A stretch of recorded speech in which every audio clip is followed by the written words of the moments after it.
Bonjour à tous et bonjour à toutes, j'espère que vous allez très bien et je suis ravie de vous retrouver pour cette vidéo dans laquelle on va parler des énergies mensuelles pour le mois de mars 2024. Merci pour votre présence. Avant de commencer, je fais une petite introduction commune à toutes les mensuelles pour vous parler un petit peu des évolutions de la chaîne. Vous savez peut-être que YouTube a modifié sa politique et le règlement des publicités, ce qui a eu une incidence, en tout cas pour moi, parce que les revenus qui étaient générés par ma chaîne ont diminué presque de moitié. Pas tout à fait, mais pas loin. Étant donné que je suis une toute petite chaîne, je vous avoue que c'était assez important, ce manque. Donc, pour le compenser, j'ai réfléchi et j'ai choisi, plutôt que de vous mettre des coupures pub à l'intérieur des vidéos, j'ai choisi de faire des extensions. C'était une idée que j'avais au départ quand j'ai créé cette chaîne. Je me disais que si à un moment donné, bah, ça se passait bien, si son évolution était intéressante, je proposerais peut-être des extensions. Les formules qui sont proposées par la plateforme, il y en a plusieurs. J'en ai choisi une à 3 euros. Donc, que je vous explique un petit peu comment ça va se passer. Je vais faire comme d'habitude. Donc, pour tous ceux et toutes celles qui ne prendront pas la formule payante, ça ne change absolument rien. Vous aurez toujours la proposition des mensuels et des semestriels. Et puis, ce que je vais faire, c'est que sur les lectures que je fais, je rajouterai à la fin du tirage des cartes sur le tirage qui a été fait pour rajouter un complément d'information. Et ces cartes et ce complément d'information, je les développerai sur des extensions. Donc, ces extensions seront accessibles par le biais d'un abonnement. J'ai fixé à 3 euros le montant de l'abonnement mensuel. C'est un abonnement qui n'est pas engageant. Vous pouvez le prendre pour un mois, par exemple, pour avoir un complément sur une vidéo qui vous a particulièrement touché, ou vous avez eu l'impression que ça parlait, que ça avait du sens pour vous. Vous pouvez arrêter au bout d'un mois, vous pouvez le souscrire. C'est vous qui gérez la durée de cet abonnement. C'est vous qui gérez le moment où vous le souscrivez ou pas. Il n'y a absolument aucune obligation. J'insiste vraiment. Vous avez suffisamment d'informations sur les lectures générales. Il n'y a absolument aucune obligation. Celles et ceux qui prendront cet abonnement, je vous remercie infiniment. Ça me permettra aussi de m'y retrouver un petit peu.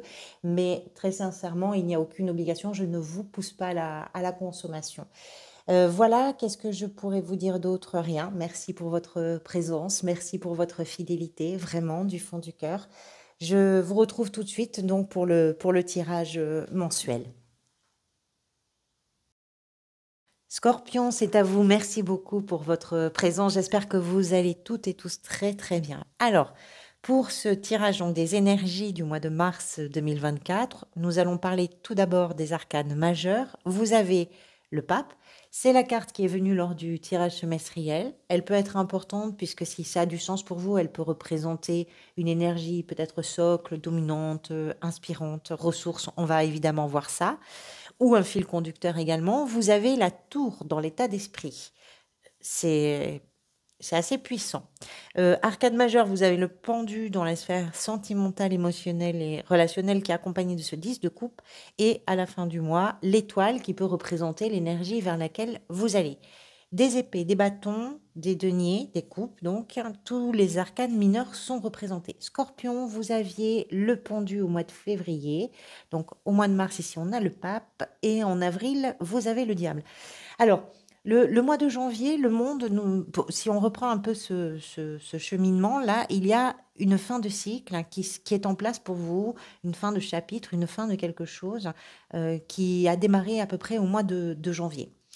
Cette fin-là s'accompagne forcément d'énergie, de bouleversement, de changement, parfois de stagnation et de questionnement également sur les changements que vous désirez, sur les endroits qui ne bougent pas, sur pourquoi ça ne bouge pas. Ça, c'était peut-être aussi la réflexion du mois de février. En mars, hein, le pape nous parle de ce dans quoi vous vous engagez parce que vous avez foi en certaines choses. Foi dans vous croyez à ce que vous réalisez, vous croyez à ce que vous pensez, vous croyez à votre façon de vous engager, à ce que vous apprenez, à ce que vous êtes capable aussi de transmettre peut-être, puisque c'est une carte d'enseignement et on est également en présence avec cette carte qui est d'ailleurs avec une notion assez spirituelle, on est en présence d'une carte qui nous parle d'une élévation.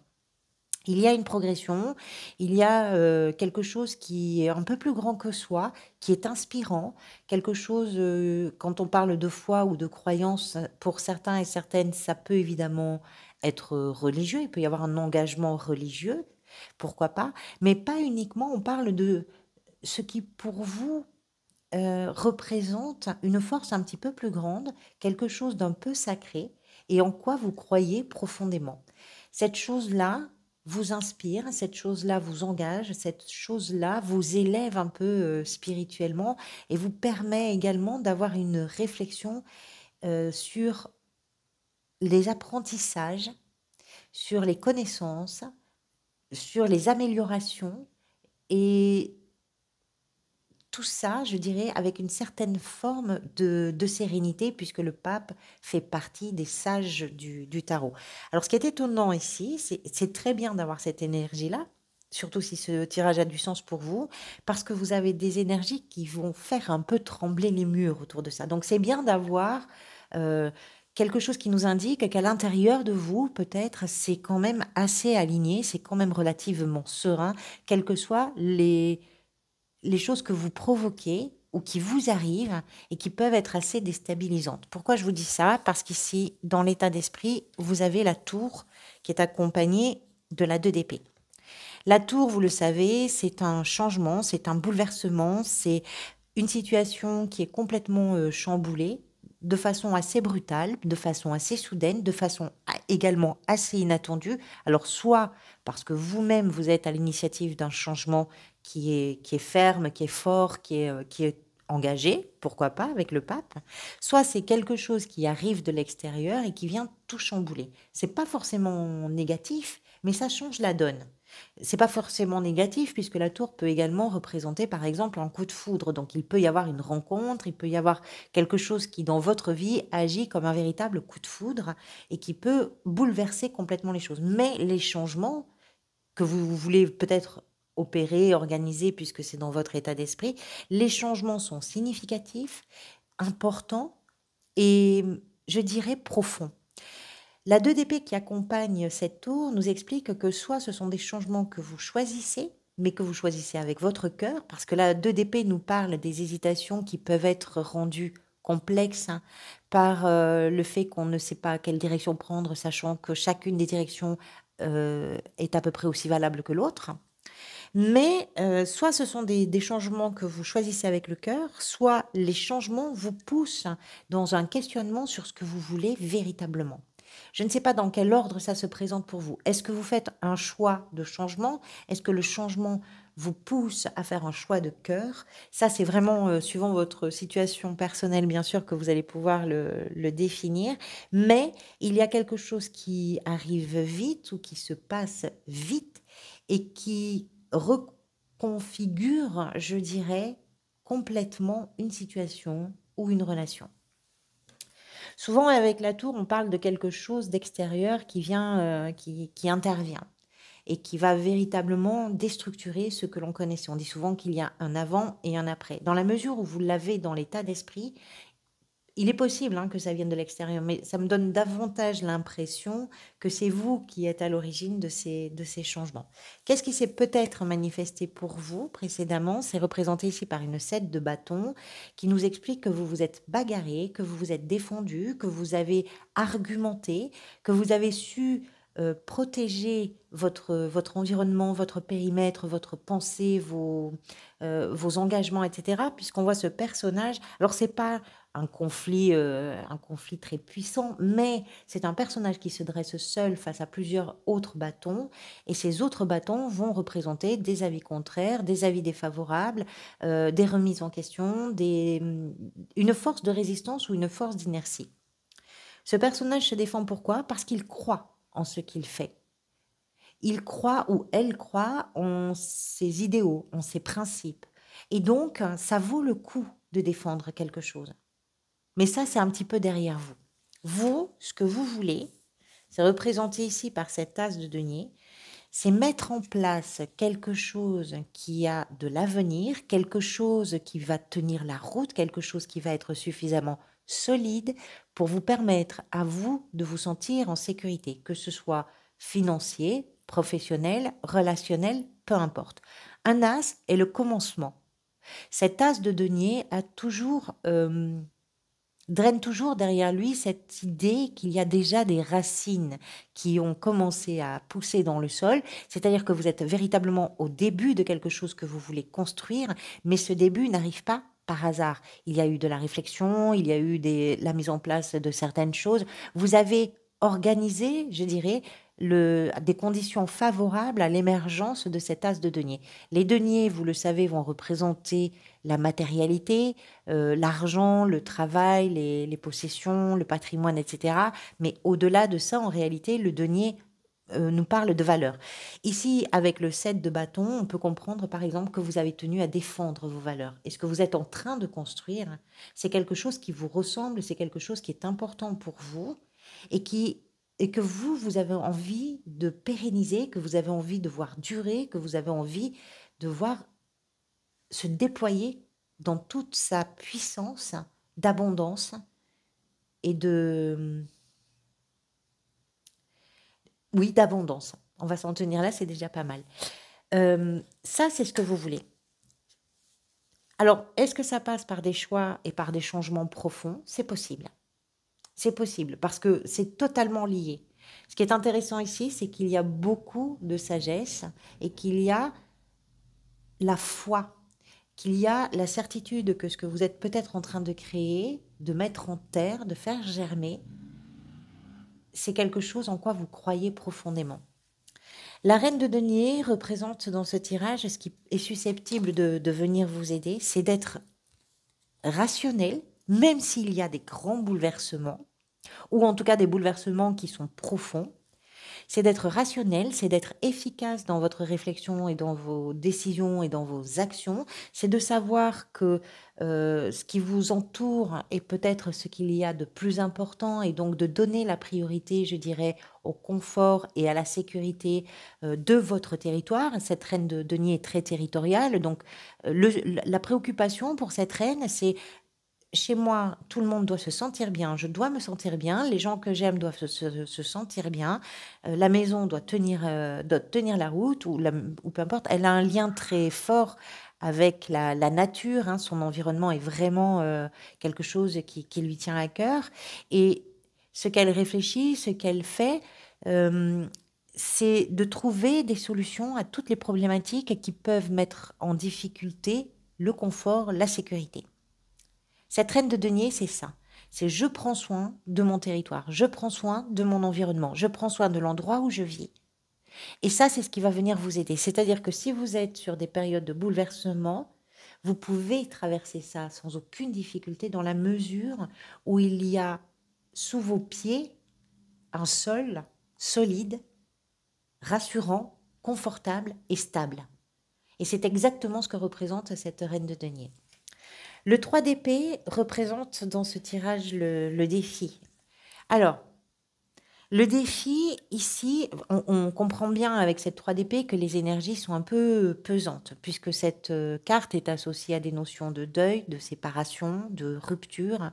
C'est associé à des chagrins, à des souffrances quand même, parfois à des humiliations. Qu'est-ce qu'elle vient de nous raconter ici? Elle vient nous raconter qu'à partir du moment où vous décidez peut-être de changer les choses, où vous faites un choix de cœur par rapport à des changements qui s'opèrent, le défi, ça va être de surmonter une douleur, un chagrin, un deuil, une séparation. Ça peut être une séparation avec une personne, ou un deuil aussi par rapport à quelqu'un qui vous était cher, c'est possible. Mais on peut parler d'une façon plus générale aussi, d'une séparation avec une situation qui était et qui n'existe plus, un deuil par rapport à une situation qui était et qui n'existe plus, qui peut être dans la sphère professionnelle, qui peut être dans la sphère familiale, peu importe dans quel domaine, on va le retrouver. Donc, suivant votre réalité, bien sûr, l'intensité de la représentation ici va être différente, bien évidemment. La 3 d'épée nous explique également que si vous l'avez en défi, c'est quelque chose qui est possible. Je pars toujours du principe que le défi est réalisable et on peut le surmonter. Sinon, cette carte ne se présenterait pas. Ou en tout cas, cette carte se présente pour vous permettre au moins un questionnement de savoir comment vous pouvez surmonter quelque chose. Et c'est peut-être aussi en décidant de changer. C'est peut-être en essayant de croire un peu plus à ce qui se profile, en apprenant des choses, en transmettant des choses, c'est possible aussi. Mais il y a une ressource incroyable ici avec l'As de denier. La reine d'épée, dans la sphère professionnelle. Cette reine, comme le roi d'épée, nous parle de l'importance d'une communication qui est claire et qui est structurée, qui est intelligente. La reine n'a pas d'état d'âme, en tout cas la reine d'épée n'a pas d'état d'âme, même si elle a, comme toutes les reines du tarot, une forme de bienveillance par rapport à son environnement. Mais la parole est claire, la parole est tranchée, c'est quelqu'un qui sait prendre des décisions, qui a cette maturité et elle nous parle également de votre capacité d'agir, que ce soit dans votre activité ou dans votre recherche d'activité ou dans votre gestion du quotidien, d'agir avec beaucoup d'autonomie et beaucoup d'indépendance. Cette reine est absolument libre. Cette reine n'a pas peur des mots. Et d'ailleurs, cette reine maîtrise les mots à la perfection. Quand on parle avec quelqu'un qui a l'énergie d'une reine d'épée, on ne plaisante pas sur le choix des mots et on ne plaisante pas sur le contenu. On ne parle pas dans le vent. On ne parle pas pour ne rien dire. Et elle, en particulier, non plus. C'est ce qui fait qu'elle est libre de prendre des décisions importantes pour elle. C'est ce qui fait qu'elle est capable d'occuper des postes qui sont des postes qui peuvent mettre, où elle peut mettre à distance les émotions. On parle de comptabilité, de personne qui est chef d'équipe, on parle de médecin, on parle de conseiller juridique, on parle d'expert. On est sur un niveau expert, toujours avec un roi et une reine d'épée, toujours.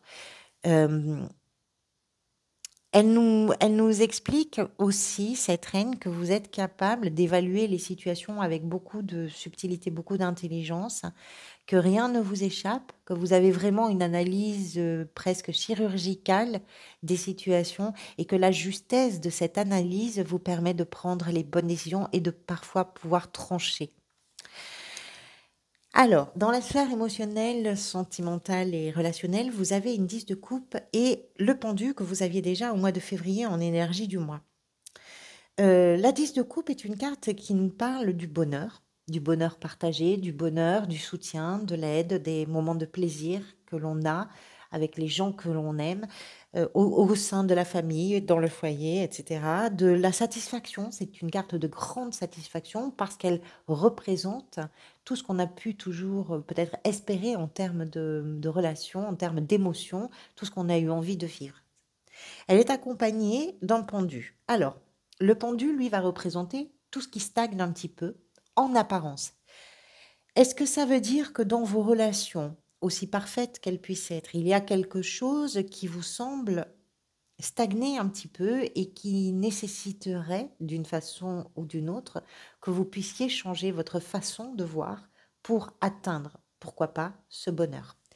Est-ce que vous êtes confronté dans vos relations à je crois au bonheur, mais pour y parvenir, pour réaliser ce que j'ai envie de réaliser, il va falloir que je surmonte mes blocages qui peuvent parfois être liés à des chagrins, qui peuvent nécessiter et justifier que vous fassiez des choix importants. Professionnellement aussi, d'ailleurs, hein, j'ai oublié de vous le dire, mais il est possible que professionnellement ou dans une recherche d'emploi, vous ayez un choix important à faire et que ce choix peut vraiment changer beaucoup de choses et de façon très rapide pour vous. C'est pareil dans la sphère sentimentale. C'est possible aussi que vous soyez dans une situation où vous êtes en train de prendre des décisions qui sont importantes, mais qui vous confrontent aussi à ce qui vous bloque. Alors, le blocage du pendu, c'est pas quelque chose de douloureux, de difficile. Parfois, on aimerait que ça aille un petit peu plus vite. Ça peut donner le sentiment que les choses n'avancent pas, mais la réalité est bien différente puisque le pendu permet un changement de regard, permet un changement de compréhension. La notion de compréhension, y compris dans vos relations, on la retrouve ici avec le pape. On va recouvrir toutes ces cartes dans l'extension hein, pour en savoir un petit peu plus. Qu'est-ce qui est peut-être en train de se manifester pour vous? C'est représenté par la 4 de bâton, qui nous parle de la maison, qui nous parle du territoire, qui nous parle de la famille et de ce que l'on peut célébrer. Alors, euh, Est-ce que ce que vous êtes en train de construire a quelque chose à voir avec un lieu d'habitation, avec, votre famille, avec une célébration, avec quelque chose que vous pouvez partager? Parce que on a quand même ce plaisir, cette carte de grande satisfaction aussi, hein, dans le cercle familial ou dans le cercle, de proches, amis, de gens qu'on aime véritablement, hein. C'est ça la carte de bâton, c'est une carte de célébration. Il y a quelque chose à célébrer. Est-ce que c'est un changement profond? Est-ce que c'est le début de quelque chose que vous commencez? Est-ce que c'est votre capacité à surmonter une difficulté, un chagrin, une souffrance, une douleur? Est-ce est-ce que vous vous êtes suffisamment bien battu pour obtenir quelque chose? On va la recouvrir également sur l'extension. L'étoile, à la fin du mois, nous parle de l'espoir qui provient encore une fois de la foi. On est aussi sur une carte de guérison émotionnelle, mais également une carte spirituelle, puisqu'on fait confiance à notre bonne étoile, puisqu'on se laisse guider par l'étoile, on suit l'étoile pour trouver son chemin. Au mois d'avril, pardonne-moi, vous avez le diable qui se profile. Le diable nous parle de toutes les zones d'ombre. Le diable nous parle des conditionnements, des emprises, des excès. On en parlera à ce moment-là. Qu'est-ce qui vient se confronter à la fin du mois, mais qui vous donne de l'espoir, peut-être pour surmonter toutes les zones d'ombre que nous explorerons sur le mois d'avril. L'étoile, c'est aussi une guérison émotionnelle, puisque c'est une carte qui généralement arrive après des mouvements un peu tumultueux. Le tumulte n'est peut-être pas terminé si vous êtes pris dedans ou prise dedans, d'autant plus que vous avez quand même ici la tour dans l'état d'esprit, donc je pense que si vous mettez un coup de pied dans une fourmilière, vous ne plaisantez pas et la fourmilière a bien tremblé. Donc forcément, ça peut aussi générer, pourquoi pas, des chagrins, même si c'est un choix, hein. Parfois, on vit des situations, on fait des choix qui sont importants pour nous, mais ils ne sont pas forcément faciles pour autant. Ce sont des choix de cœur, parfois vitaux, parfois nécessaires et salvateurs, mais ça peut provoquer des bouleversements aussi émotionnels. À la fin du mois, il y a quelque chose peut-être aussi qui s'apaise sur ce plan-là. Merci beaucoup pour votre présence, pour votre soutien infiniment. Merci à tous ceux qui me rejoignent pour l'extension. Je mets le lien dans dans la boîte de description de la vidéo. Vous avez suffisamment à faire avec les lectures générales. Merci à ceux qui peuvent et ceux qui me retrouvent sur l'extension. À très bientôt. Prenez soin de vous.